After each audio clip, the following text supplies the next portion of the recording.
Meet international model Esther de Jong.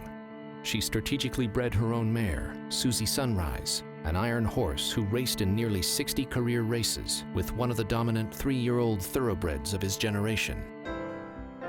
The result welcomed Pink Cashmere with an intriguing bloodline into de Jong's stable. It would be amazing if the horse would land in the right hands and actually gets a good shot at racing.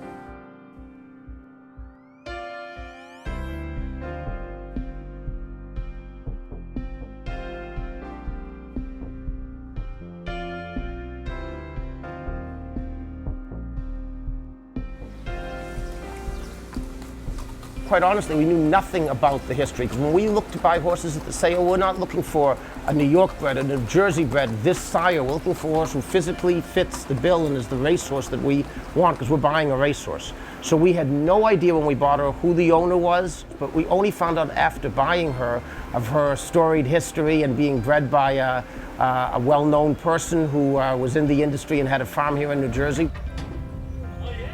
We did a lot of looking and a lot of research, and at the end of the day, there are 20 horses out of 1,000 that are sold that we're ready to bid on. She was one of those that fell within our price range that we really wanted to own.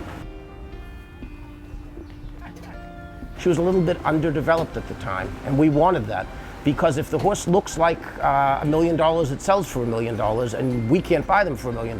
Whereas if they're a perfectly good horse who's just a little less mature and doesn't look quite as flashy, sometimes you get a little bit of value there, and 2 months later they can look totally different, which is exactly what happened with this filly.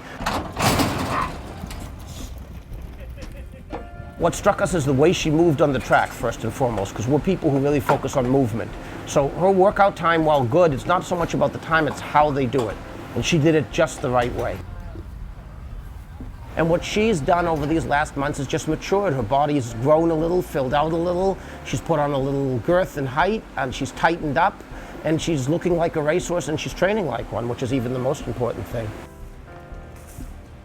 She acts like a racehorse, you know? Yeah, She may not look like something big, you know, but she has a lot of heart and she tries. Yeah. For sure.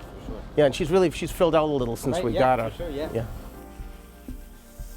Originally I was saying, well, should we keep the name Pink Cashmere or change it, because you can't change the name, and then we found out the history, like, oh, we're keeping this name. But so it was news to us, and it was happy news. We're delighted, and you could tell Esther that she bred a very, very nice horse.